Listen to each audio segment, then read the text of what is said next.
Hi, everybody. I'm Lolly Lewis, the founder of Amateur Music Network, and today I'm here with Scott Fogelsong, who I'm very excited. We're going to be working with Scott in a partnership with the Conservatory of Music Continuing Education Division to present a series of workshops called Imagine. Scott, tell us about the series and what you hope people will get out of it. Well, hi, Lolly, and thank you, and hello, everybody.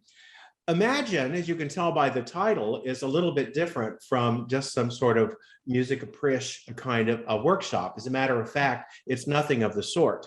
What we're going to do with Imagine is take three genres of music: the symphony, the concerto, and the symphonic poem.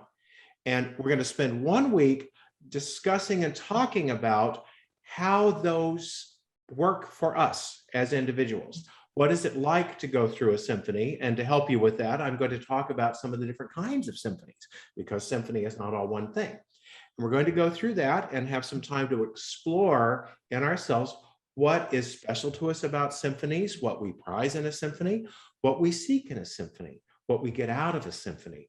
Talking a lot of it from our personal experiences, which I can add my experience, you can add yours. Then the week following that symphony week, we're going to do one piece, and that is the Beethoven Third, the great Eroica Symphony. Do some talk through it. I'll take you on a little journey through one of the movements with one of my cool little charts that show you where you are in the piece. And we can also talk about how this works for us. What is the journey of the Eroica Symphony? Where do we end with it? Maybe what are some memorable performances you have with this piece? Certainly, I know I have some of mine, certainly. Then we're going to do something very similar with the concerto. That's our third week. The kinds of concertos, they're not all one thing. They've changed over time. And go over some different kinds of that and talk about, again, what do we prize in a concerto? What do we seek in a concerto? What do I get out of concertos when I hear them? Why do some composers write a whole lot of concertos, and why do some composers kind of not? You know, there's a lot of different feeling about it, right? And so why is this, right? Why is this? For example, why did Brahms only write 4 concertos, right? You know, when he could have written more.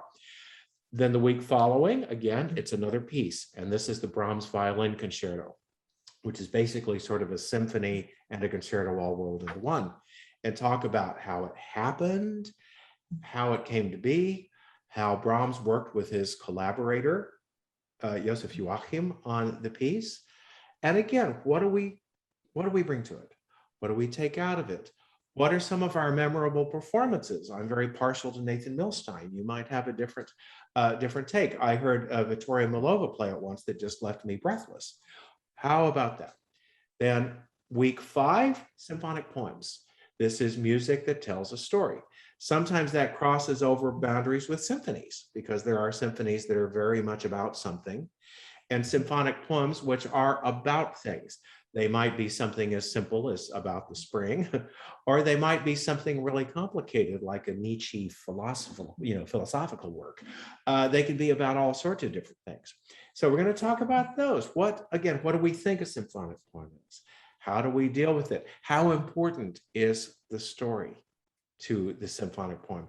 How much of Tchaikovsky's Romeo and Juliet, for example, is really dependent on knowing that story? So we can talk through a lot of that. And of course, we're going to go through some examples.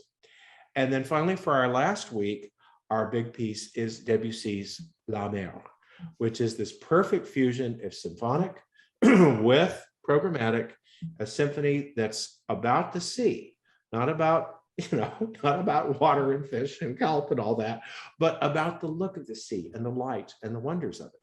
And for that one, we can also talk about how do we approach slightly more modern music? How do we deal with the Debussy language, which for some people is still a little bit difficult to deal with? What's so special about Debussy? What's special about the way he treats the orchestra?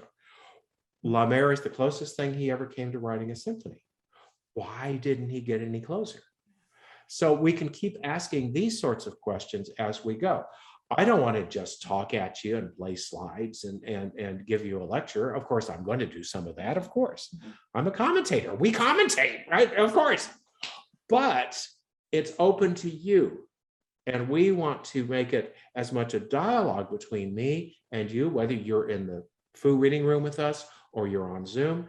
Make it a dialogue so that you can bring in what you would like to bring, your questions, your observations, your thoughts.